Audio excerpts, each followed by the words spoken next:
I would like to say thank you to Visegrad Funds, because without this support we wouldn't be able to start this project. So thank you very much, Visegrad Funds, for funding this project. Also, I would like to say that it's for the first time we have a chance to meet colleagues from Czech Republic, from Hungary, and from Poland, who are interested in the same topic, because for several years we are interested in transgeneration transmission of Holocaust trauma, but we did it alone without any international support. So it's for the first time we have a chance to speak about it with our international colleagues. So thank you very much, our colleagues from Czech Republic, Hungary and Poland, to come and to stay with us.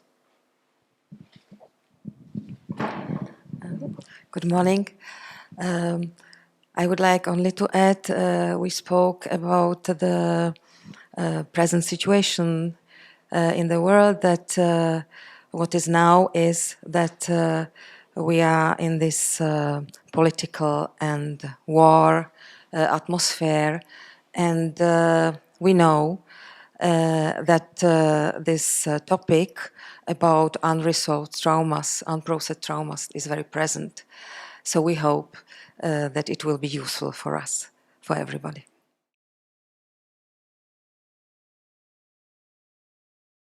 So just a short introduction.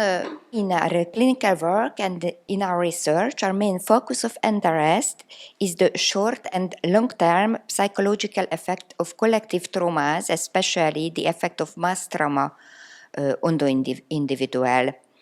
In this presentation, for introduction, we shall give a brief introduction describing the historical context and findings of Holocaust research.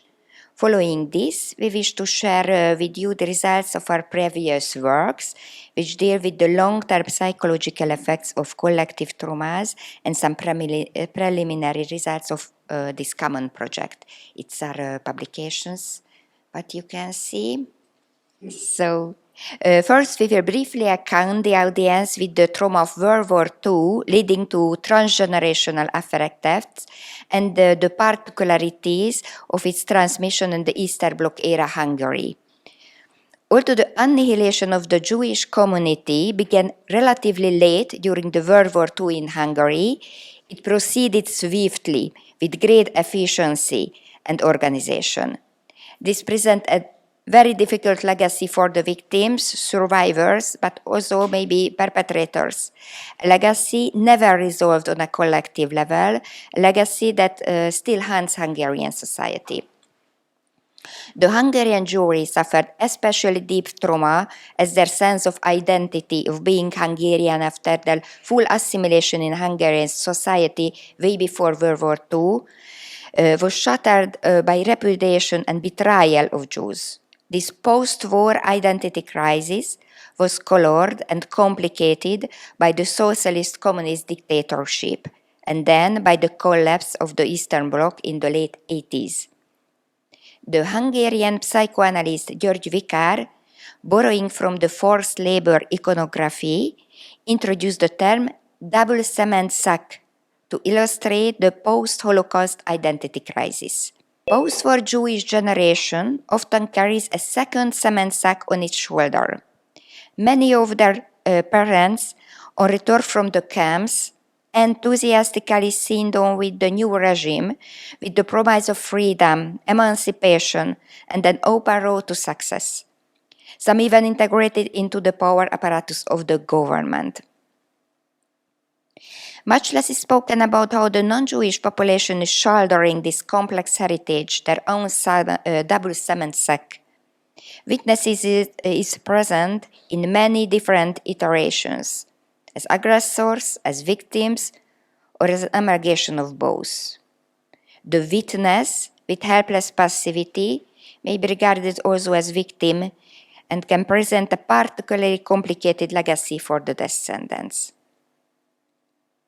In spite of the beginnings of writings and dialogue about the Holocaust and the psychological damage of Holocaust survivors and their descendants in the 80s, full-scale social synthesis, unlike in Germany, didn't occur in Hungary. Moreover, with the change of guard, with the collapse of the Eastern Bloc, never unspoken tensions emerged that were circumvented in the public dialogue.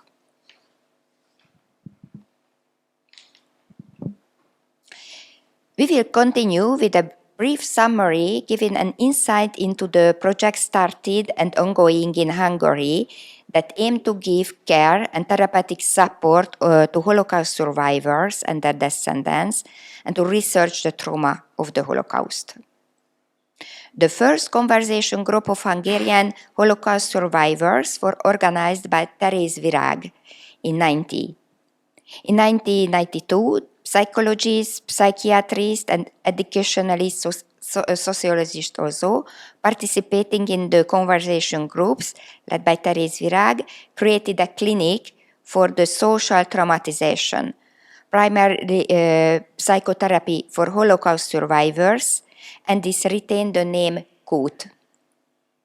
After Therese Virag's death in 2000, the work continued under the leadership of Katalin Bardos, the daughter of the founder, also psychologist. Later, the work of COOT broadened in scope. In addition to individual clinics, the staff organized talks for secondary school children about prejudice and the Holocaust. From 1995, COOT regularly published volumes of studies, and from 1996 organized a special conference every 2 years. And now a couple of words the present.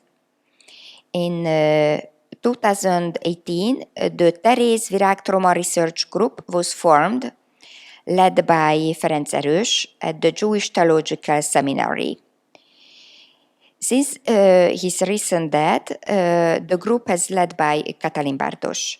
Some of the aims of the group are to manage legacy of Therese Virag, to organize conferences, education, to mentor students, to organize research and publish findings.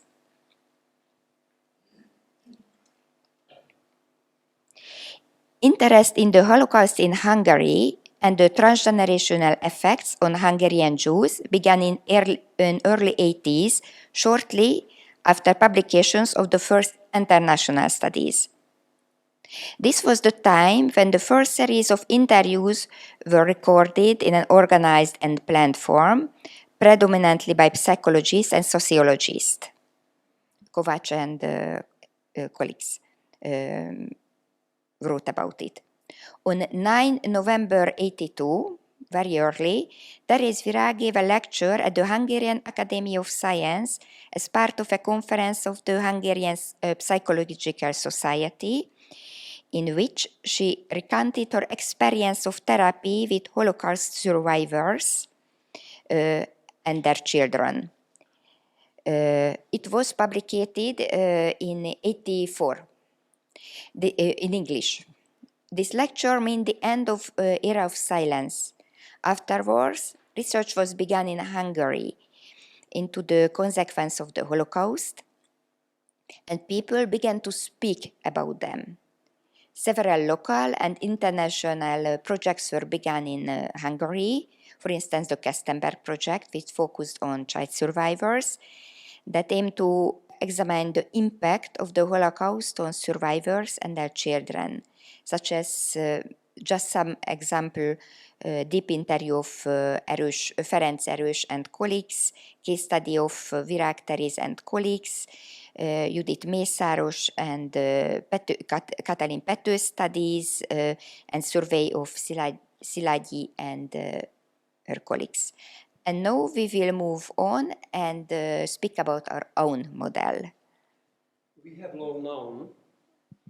have long known that the memory or the psychological legacy of a traumatic event is transferred down the generations, even if there are no verbal memories, and the survivors keep silent or hide the truth from their descendants.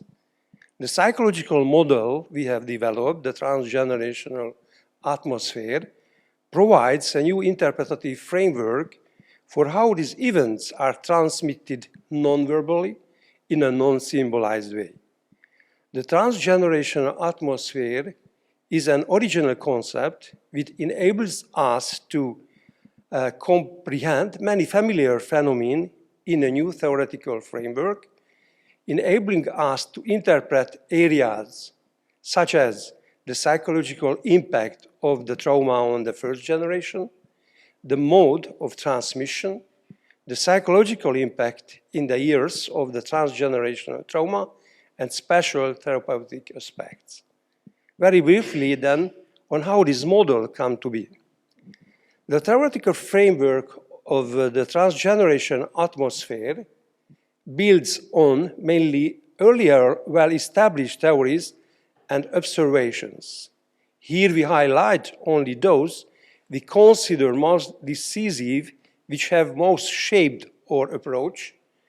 These include the findings of Hungarian and international Holocaust research, the phenomenon, the phantom theory of Mária Török and Miklós Abraham, György Vikár and Jeffrey Prager's social and anthropological approach, emphasizing the role of the broader social context and the self-theory approach of the transmission of foreign events as described by Vemik Volkan.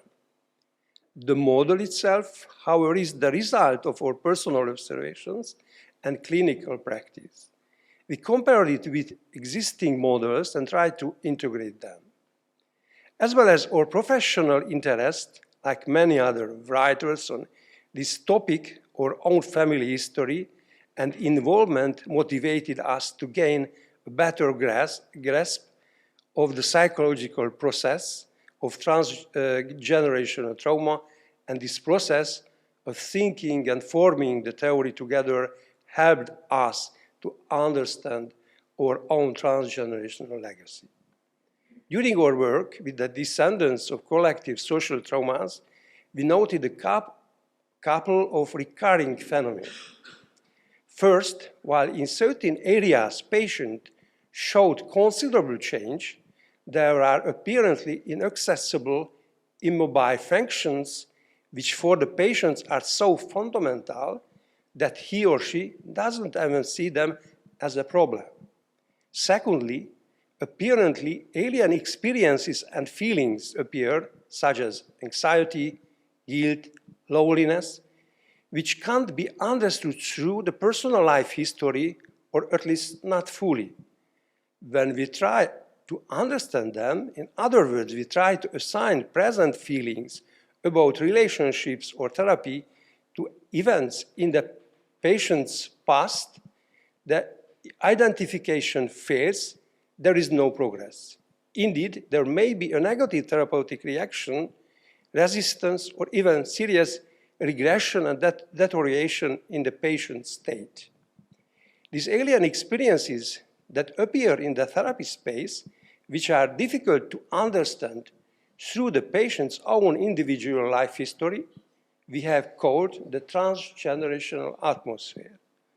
Our hypothesis was that this experiential field, the transgenerational atmosphere, is based not on the patient's own experience, but on transgenerational experiences that have been hidden, denied, or that have become taboo.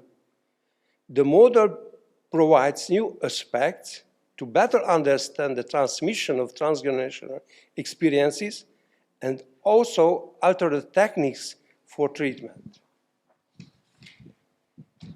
Let's continue with the vignette. A second-generation Holocaust survivor spoke of the feelings she had after reading a news item. I read an article, I can't remember where, saying that when two aircraft go too close to one another, the air current can tear the child out of the mother's arms. The air current is so strong that it's impossible to hold onto the child, ever since I've been worried that this might happen at any time to anyone, even to me. It is unavoidable, however hard I cling onto my child. I can't protect him. I live in a state of constant anxiety and vulnerability. This quotation offers an insight into the anxious internal world permitting the present of the transgenerational trauma, the transgenerational atmosphere. The past, the experiences of the previous generation, the reality of the past, that children can be snatched from the mother who is helpless and vulnerable, is lived out as a reality, a here and now reality, in the current day. We developed the theory of the transgenerational atmosphere to help understand the long-term psychological effect of social traumas when the trauma victims as a group find that the environment is indifferent, that it doesn't want to hear about the harm they suffered, and in extreme cases suffered the abuse or genocide. The partial or complete exclusion from a human community is an unprocessed trauma which follows and haunts later generations. It is traumatic not just for the victims and their descendants, but also for the perpetrators and their descendants, and even for the witnesses. Taboo memories that are swept out of the narrative are transmitted to children so often in an unsymbolized form, which in more distant generations can be linked to the original trauma or only very indirectly. The further we move from the trauma, the more difficult it is to identify the legacy. The original event is lost in the past, but its effect may be gathering in strength. The memory of it is marked not by words, but by less symbolized content, deep anxiety, psychosomatic symptoms, or even archaic generalized feelings such as fear or strangers and or xenophobia.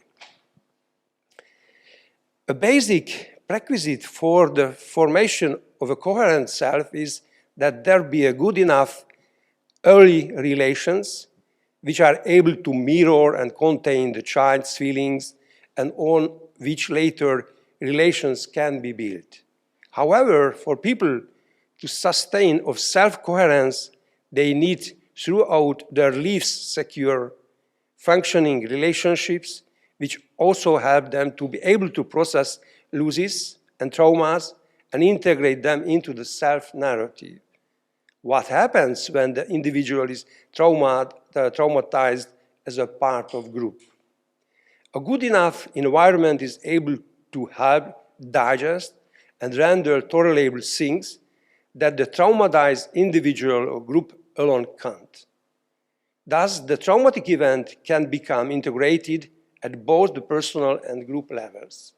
If, however, society as a whole is affected by and deeply involved in the traumatization, involving almost every member of society as a victim, perpetrator, or eyewitnesses, the entire society's capacity to contain and transform may be seriously compromised.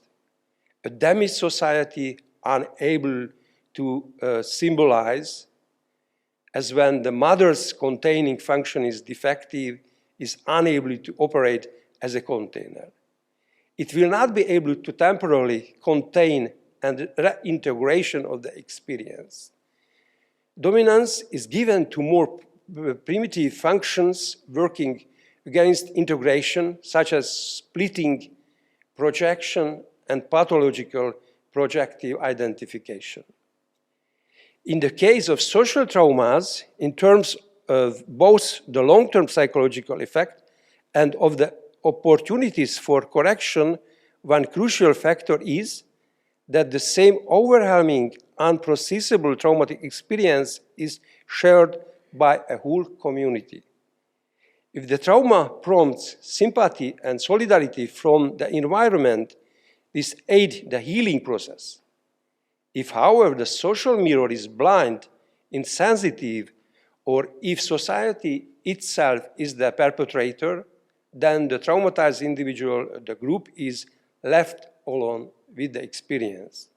If the social processing of the trauma, the mourning process, is left later, there is a high chance that the trauma will become transgenerational and affect not only the victims, but the whole of society of generations.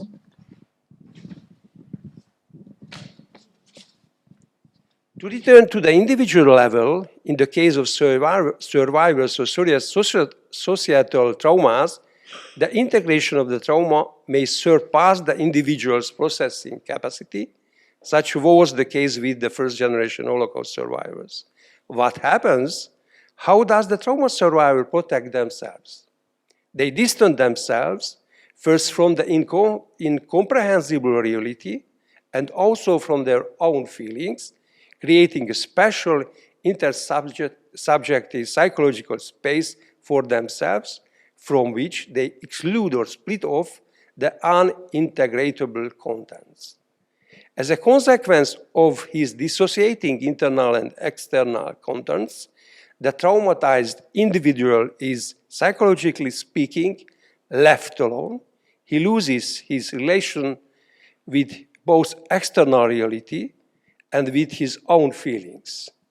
The post-trauma intersubjective state of pathological experience of trauma is characterized by a permanent continuous readiness, a basic feeling of being under threat. Rather than objective time, the predominant time is the subjective traumatic time. The experiences of the past are not able to become memories. They remain in the present. They define the traumatized individual's presence in the world and also have an effect on the future. The events of the past are present not as a memory, but as a here and now reality. For the trauma victim, the forming of the transgeneration atmosphere can also be seen as an adaptive defense mechanism. When the loss is unbearable, the splitting of the trauma and the related pain and mourning is a means of survival. In order to survive, the self gives up, shrinking away, and retreating from the external world, from incomprehensible reality, and also from his own uncontainable feelings and experiences. The trauma survivor creates an intra-psychic reality, but this comes at a price. The feeling of trauma, of being threatened, becomes fixed or hibernates and continues to exist as a psychic reality. The survivor perceives the current here and now through the filter of the trauma and experiences even the present is threatening. The traumatized individual thus falls into a distorted space-time trap where the feeling of vulnerability becomes constant.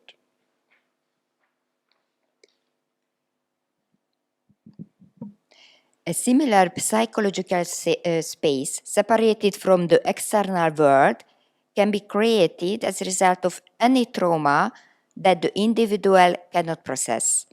In the case of individual or family trauma, however, the environment mirrors back to the traumatized individual that this experience through reality for him is not so for the environment, for everyone else.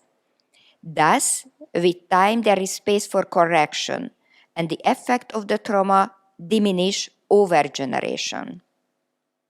But in the case of social traumas, a whole community shares the same overwhelming, unprocessed, traumatic experience. The individual sense that the experience is generalized, and the me experience of the individual becomes a group level, so-called we experience, a collective experience. The boundary between the internal world of the me, the subject, and the others become blurred. It blurs into the internal world of the other members of the traumatized generation. This is what we call the cross-sectional dimension of the transgenerational atmosphere, the experience that we as victims, for example. In case of transgenerational traumas, the we experience is reinforced by the distorted mirroring of the environment, thus validating and preserving the frozen dead state. Those who share the trauma validate the experience, and the shared experience provide a kind of safety. If this is coupled with social level silence or denial, this first reinforces the living out of the group experience as reality. The threat is experienced as constant not only in the past, and the defense, the taking refuge in the intrasubjective reality and numbed state, is justified. The unreal world of the trauma does become the we experience of an entire social group and considerably increase the chance that the traumatized generation will draw the subsequent generation into this atmosphere. This is what we call the longitudinal dimension of the transgenerational atmosphere. So when it passes to the next generation.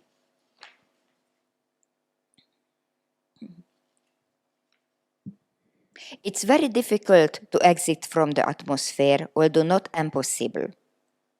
Family members drawn into the transgenerational atmosphere, members of both the traumatized first generation and following generations, experience the exiting of any family member, of any endeavor to separate, if they had to relinquish a vital organ.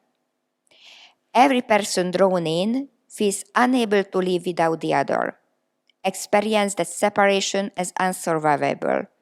So maintaining the transgenerational atmosphere is a question of survival for the family.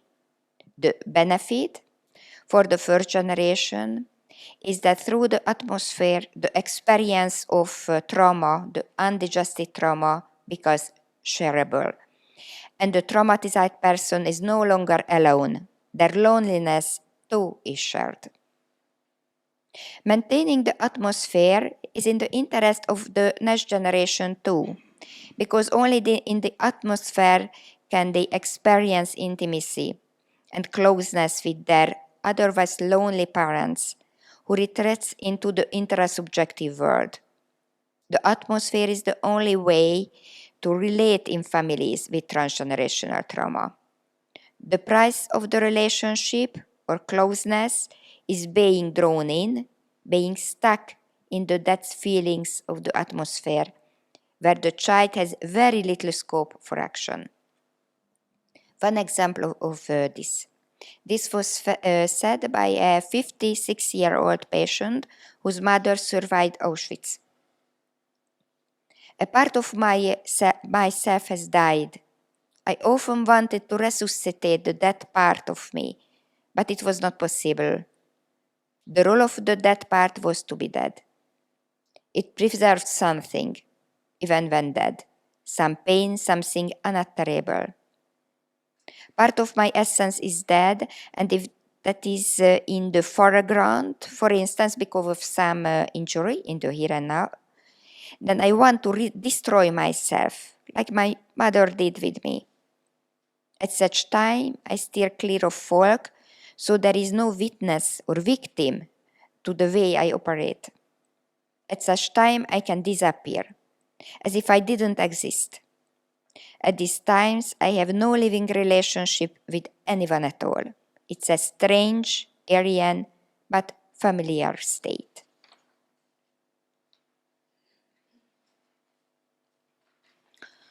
Post-trauma subjective experience is largely defined by the psychological impact of the traumatic event. The traumatized individual is confronted with the duality of continuity. The traumatic event, the internal world of the past, and the here and now, the experience of the present, give continuity together, but mainly in a split manner, alternating with one another. If there is opportunity for correction, the integration of the experience may begin, and the environment and the events of the present will be increasingly able to shape the experience of the individual. Alongside the continuity of the trauma, the continuity of the present is given even greater weight. For the survivors of serious social trauma, if integration doesn't take place, the post-trauma intrasubjective internal world freeze and become permanent. The anxiety, fear, and pain originally linked to the trauma are present in the life of the survivor, not as past emotions or memories, but as continually present psychic realities, preserving the experience of the trauma. However, this constant state of being under threat is unbearable, so the survivor hibernates, retreating from the threatening, indigestible internal psychic contents, which, however, he actually perceives as external. This dead, traumatized internal world maintains continuity for him. Meanwhile, the survivor also has a relationship with the outside world and is able to relate to the here and now. The continuity represented by the present reality does appear, although faintly. Relations in the present are necessary for him as confirmation that he is alive, even if he feels that a part of him has died or lost. Yet these relationship experiences are weak, fragile, and unable to maintain the continuity for long term. At the sign of any real or perceived threat, the survivor unconsciously retreats into the continuity of the traumatic internal world. This duality of continuity sometimes overlaps, sometimes alternate, but always belongs together. Simultaneously, they create the link with the present and the past. For the traumatized individual living in the psychological space of duality, it's important to maintain this duality, for this is what defines him, what makes him who he is. Now some clinical vignettes.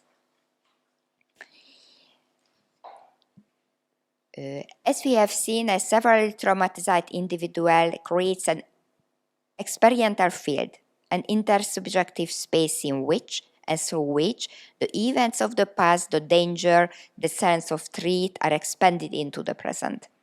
The moment of trauma is frozen and become constant, timeless. The next generation is drawn into this intersubjective world in which the here and now realities, that of the parents, their surreal world preserving the hibernated traumatic event. For them, the default time is that of the trauma. The experience of linearity, life events come one after another and link up, is replaced by circularity, the same thing constantly repeated. For the survival, spatial and temporal disorientation is a basic experience. It's impossible to know what happens when and to whom. Victoria is a 30-year-old third-generation Holocaust survivor. Her maternal grandparents and her paternal grandfather survived Holocaust in concentration camp. They told her very little about this period. Victoria's paternal grandmother, when she was a teenager, went into hiding in the countryside while the others were deported. She never speaks of her memories or her life before the Holocaust. Victoria is currently a final year student at university, and just before her exams, she collapsed, falling into a state of utter desperation. As things turn out, she performs well, but while she's waiting for the results, she doesn't admit this to herself. She believes that if she feels something has gone badly and she falls apart, then the exams might go well after all. If she were satisfied with the results, she would fail. After the success, following a short breath, everything starts over. Another challenge, another collapse, another deadline she has to wait for and on which everything depends, her whole life, she says. Members of the following generations drawn into the atmosphere experience the world as split, as if they were living in two parallel universes. The frozen world of the past and the reality of the present are both simultaneously existing realities. For Victoria, the psychic reality is loneliness and constantly recurrence of almost psychotic collapse. Over and over, she comes out of the paralyzed, hibernated, quasi-dead state and is filled with life and energy. Like the phoenix, she burns us everything, raising herself to the ground, dying of her wounds, so that for a short while she will have the right to be reborn to live. For her, this dynamic was so natural and the state so familiar that it was only during therapy that she started to discern this. Victoria's grandparents experienced the Holocaust, a reality not possible to integrate for them. The processing of the loss and pain surpassed the processing ability of their psychic apparatus. For them, the unintegrated reality became reality, and this surreal, frozen traumatic experience was transmitted through the atmosphere to the following generations. Victoria herself didn't experience these traumatic events. Indeed, she has barely any idea of what they went through, gleaned from snatch of conversation accidentally overheard. But for her grandparents' internal world, which is surreal quality, is reality. She's unable or able only in certain cases to react to the genuine events in the external world. Over and over, she is sucked into the internal world of the past, the transgenerational trauma.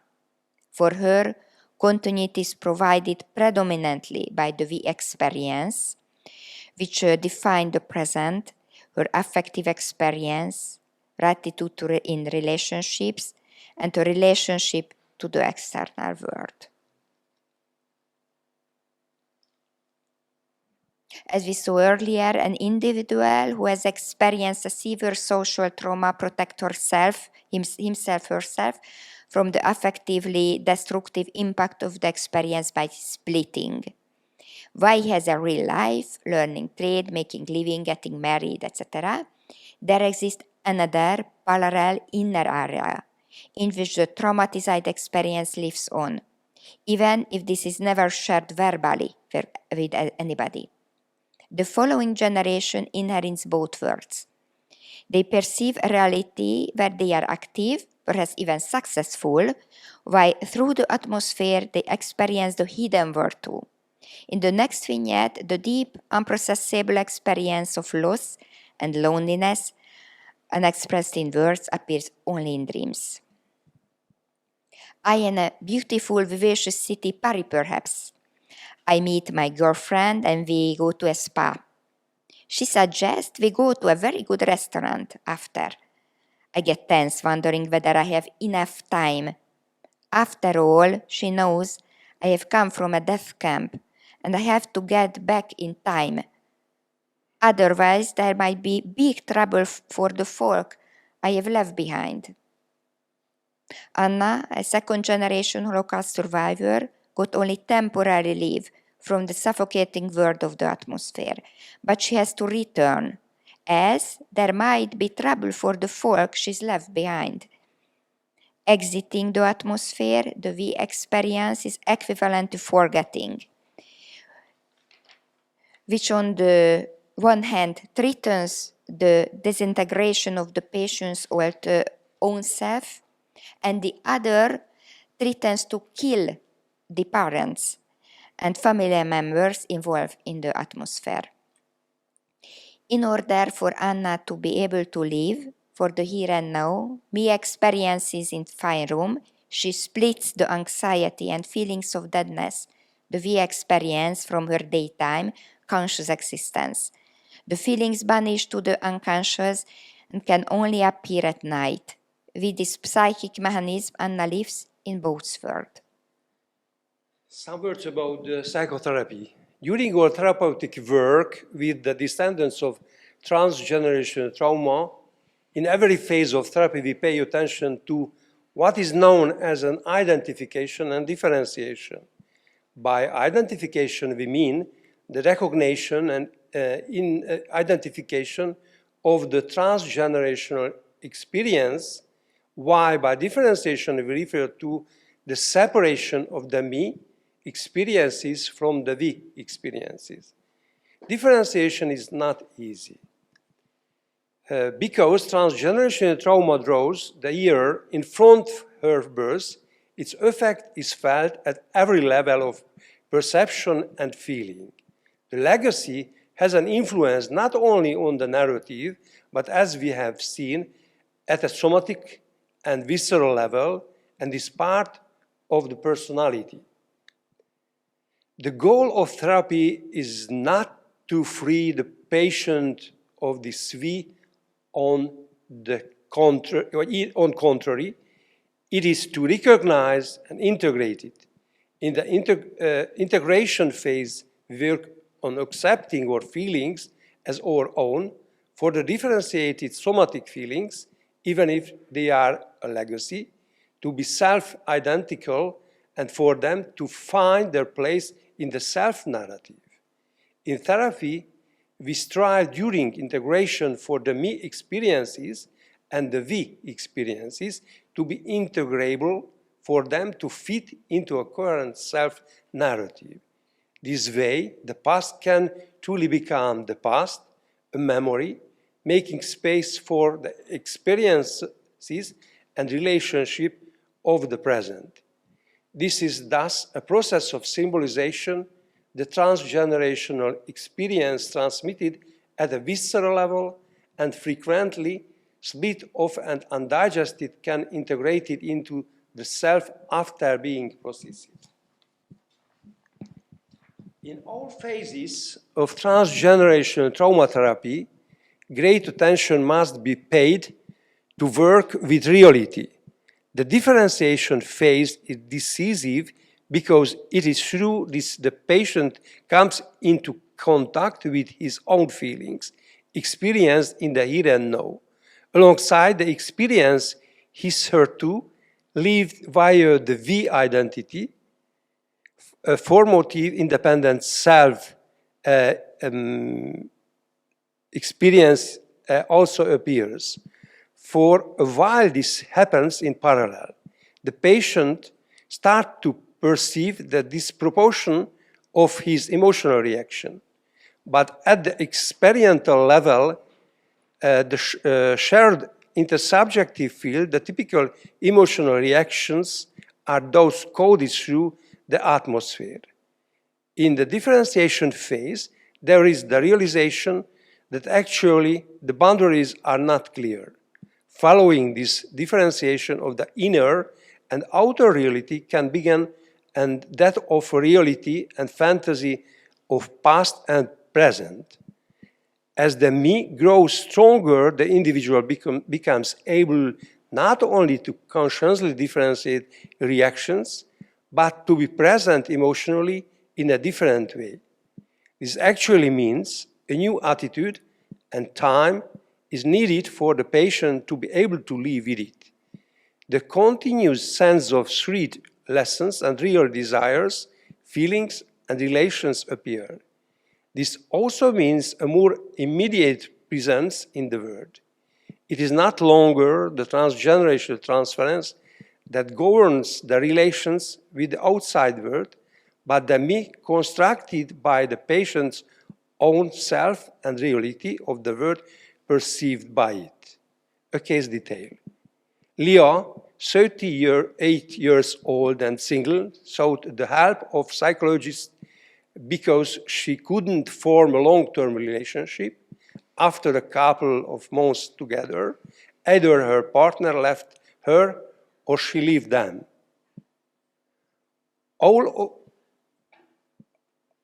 of the relations of Leah's grandparents were killed in the Auschwitz death camp.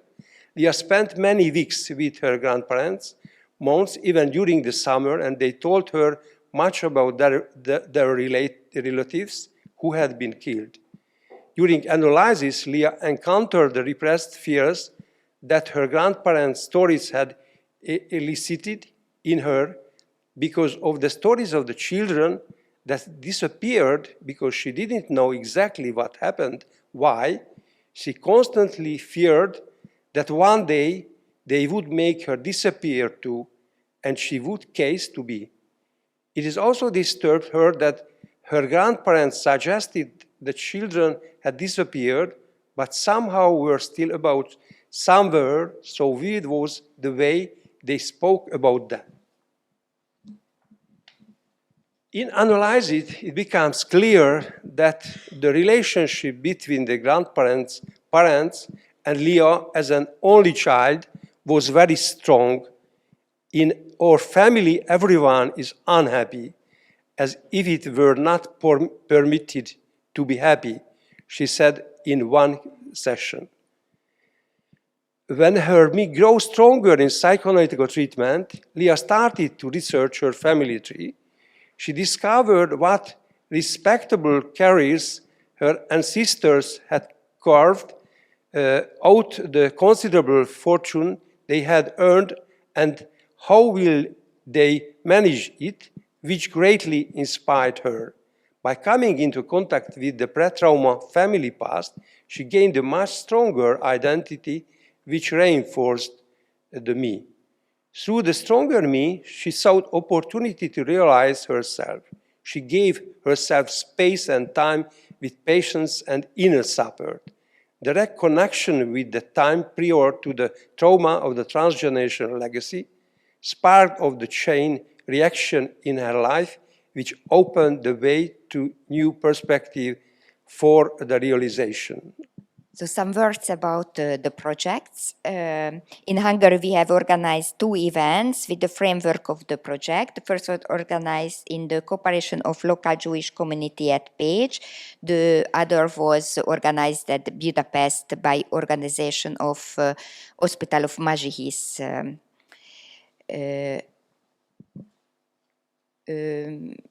Both events were structured in the same way, that we had a presentation in the first half, which was followed by a free discussion with the participation.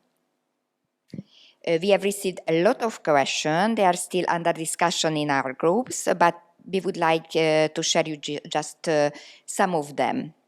The participants raised a lot of questions in relation to the topic of replacement children. They asked for example, that how long, for how many more generations we have to carry that difficult legacy. We were also talking about other social taboos which haunt later generations, as for example, the rapes and other crimes committed by Soviet soldiers. We have received several questions concerning to the remembering or witnessing.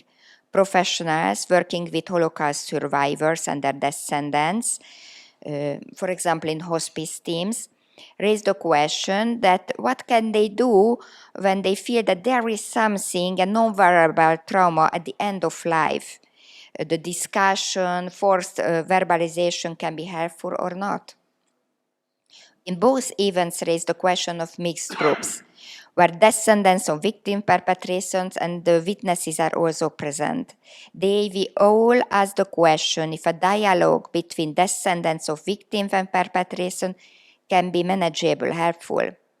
How a discussion group or social drama group can work in the actual political, historical milieu. In summary, the questions and comments draw the attention again to the trauma of witnesses and the high importance of the remembering and symbolization process in case of transgenerational trauma. The number of questions concerning to the mixed or conversation groups highlight the importance and the lack of the dialogue in a broader sense and raise the question how methods based on psychoanalytical theories and practice or other therapeutical or non-psychotherapeutical methods, social drama, playback theater, can be applied on the stage of society. Such collective trauma as the Holocaust cannot be understood and proceed without understanding the then and there and the here and now social, political, historical context, and without a social dialogue. With a lack of genuine dialogue, the heritage of transgenerational trauma can remain in parallel of decade and may haunt society for many years. The tragic event of recent past, the wars near us, make this question particularly recurrent. The question arises in all of us, what can we do with all these dreadful, indigestible experiences?